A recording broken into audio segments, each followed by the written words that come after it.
And so it's just, as I said, exponential growth in government.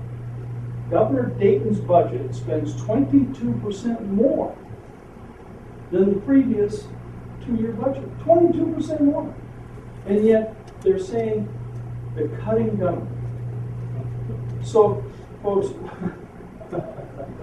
you and I and every other conservative, everyone who wants to truly rein in the growth of government has to understand that the folks out there who are always looking for a government solution or more government spending fool the people all the time with this propaganda that government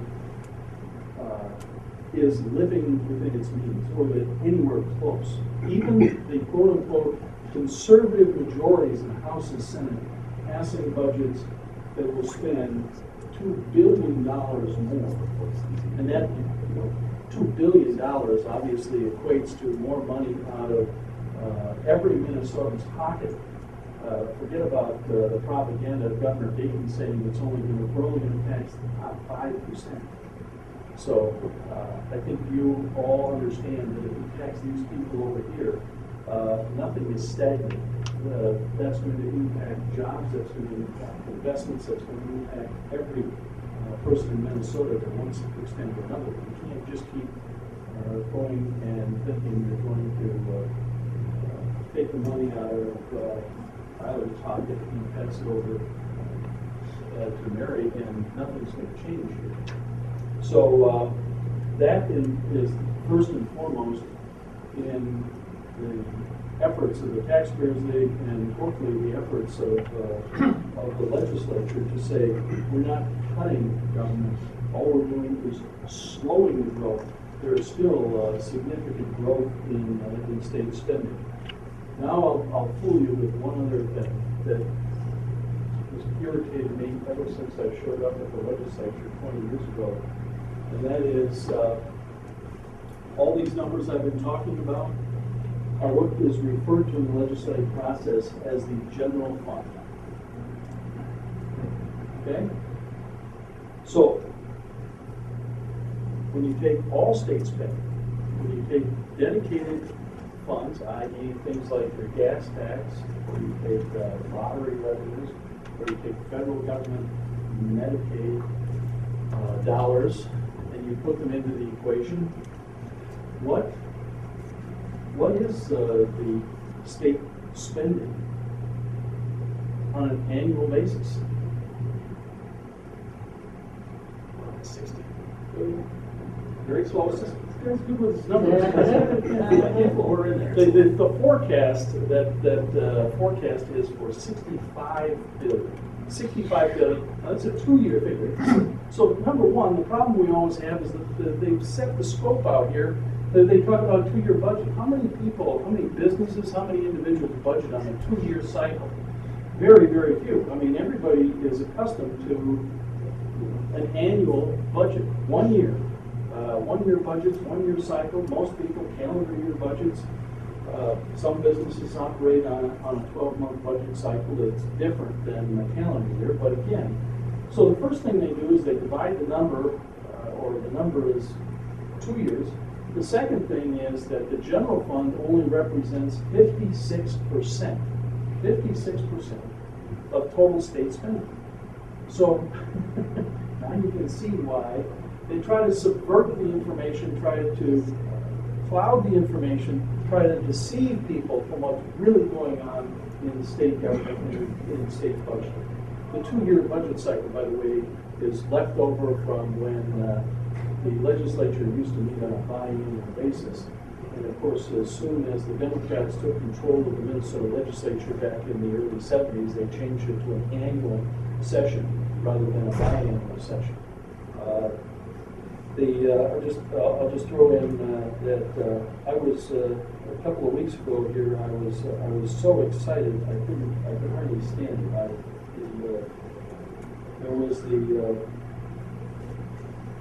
There was talk, as you probably may remember, with the budget negotiations going on in Washington D.C., the potential of government shutdown. Now, of course, government shutdown doesn't really mean government shutdown, it just means government slowdown, not government shutdown. But I was so excited because there was talk of federal government shutdown and the possibility that the state government could shut down. I thought, nirvana. I thought this is federal government, state government both shut down at the same time. Oh my gosh, you know, maybe we could get something done, you know, that as one of my favorite sayings is, no man's life, liberty, or personal property is safe while the legislature is in session, and it is absolutely true. I guarantee you, without question, having been there, I have seen up close and personal what they're doing to anyone's life, liberty, let alone their personal property. I have to digress here for one moment. If you remember this, this was now probably about 4 months ago. In the debate over or controversy maybe over the mosque at Ground Zero, and during all of this back and forth, all of this media coverage about the mosque, President Obama was made a statement that said, "I believe in the Constitution of the United States of America, and it protects personal property rights." My response to that was, he obviously has never applied for a building permit. I mean, it's just, I mean, that is just the most incredulous statement that I think I've heard anyone in elected office make in the last 6 months. That somehow that our personal property rights are protected in the United States of America. You know, I'm a property owner, and as I said, I'm going to digress. I own a commercial building in the city of St. Paul where I operate the heating and air conditioning company. I have about 3,000 square feet that I lease out. Had one of these lovely government officials come by here just a couple of months ago for what is known as a certificate of occupancy. That means that the city comes in and inspects your building and decides that if you're compliant, they'll let you continue to use the space. Isn't that nice? Okay? So, I had the 3,000 square feet that I leased on the second floor. And so inspector walked through the first floor, and of course the fire extinguishers didn't have the most recent tag on them, so of course we had to write that up. And then the next thing, he walks upstairs, looks around, and all of a sudden he's very concerned here. Well, this space was leased to a church.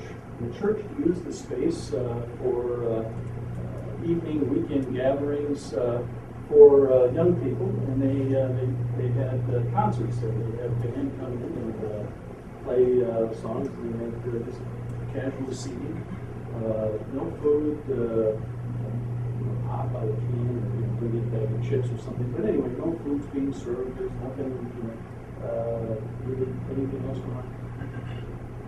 So, well, this is a no-no. This space was originally office space. It had, we used it for offices partitioned out, and what we've done is we've demoed the whole space and had trouble leasing it. This organization comes in, says what I want to do, and lo and behold, so the city says, well, no, change of use. And what happens with a change of use? You've got to go back down to City Hall, and you had to submit a site plan, a occupancy plan, a business plan, I don't know what, reams and reams of structural plan. You had to, all this information. Okay, bottom line, the city kicks them out because we didn't meet the requirements. The stairways weren't wide enough, didn't have a sprinkler system, didn't have an elevator, the bathrooms weren't ADA compliant. On and on and on about what you have to do in order to meet the building code to occupy your own space. And I'm sure if any of you have dealt with city or property issues, you know exactly what I mean. Frustrates me to no end. The President of the United States can stand up there and say, you have personal property rights protected under the Constitution of the United States of America. I think Mr. Wurzel spoke about that a little bit too. Anyway, just quickly, I'm going to